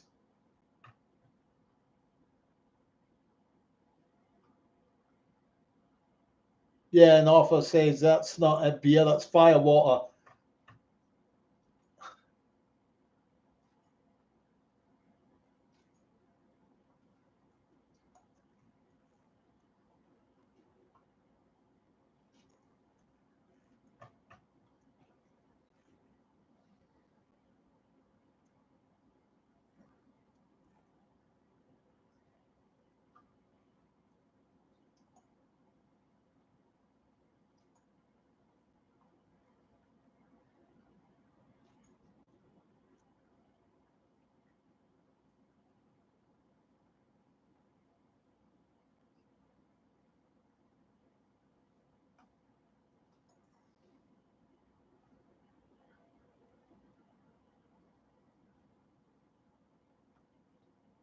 Yeah, that's Canteen Trouble. That's the one that Andy Alonso is in, who's also plays Turnaround Betty in the spin-off films.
Yeah, Paul shares, yeah. It's getting on a bit now, though. But yeah, she's still with us.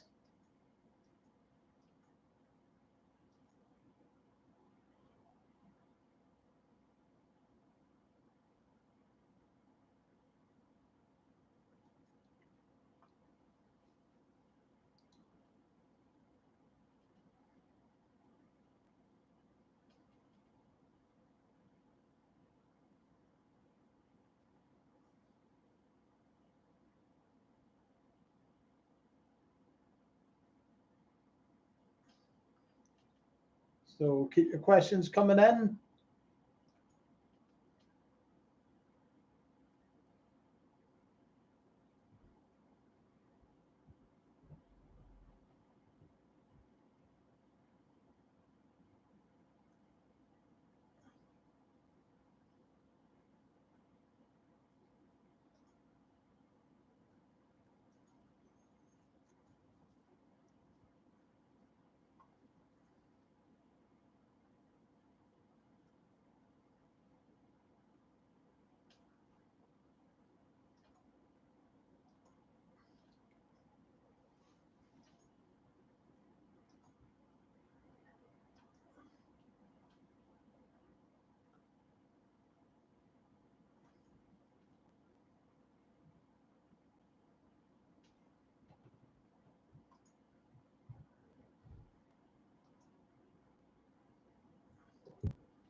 Okay, the questions are drying up a bit now. I've been online for nearly 2 hours.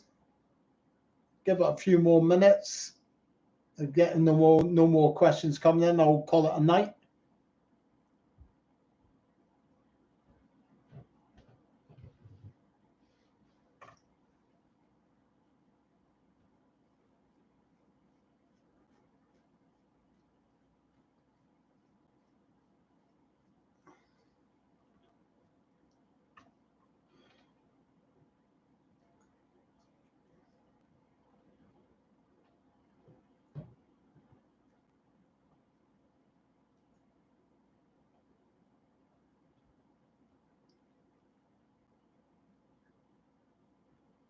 The rehearsals were done in Tower Block in Stonebridge, maybe about a mile to the southeast of southwest of Wembley Studios. I know that's where they done the first 6 serious rehearsals were all done. That information comes from John Lyons, who was in a fair few episodes.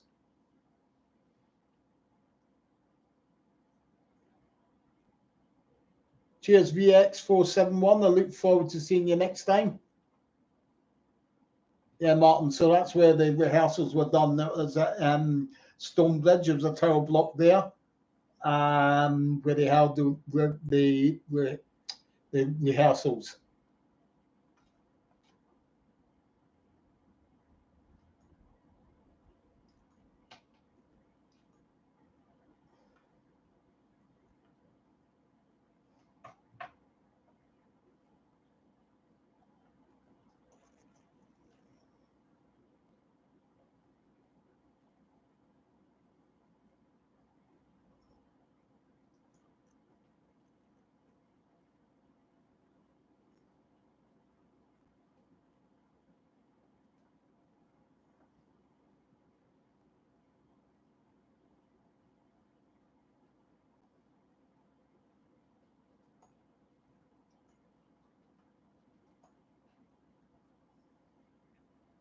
Okay, I'm going to call it a night now. I will be back on again for another question time before Christmas. I don't know when, but it will be before Christmas, maybe like a festive one, if you see what I mean, before Christmas.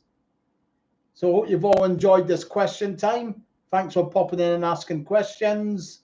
Stay safe with all this bad weather that's around just now. And until I do it again, I'll say goodbye to you all, okay? Thanks for popping in again. I'll say goodbye. Bye.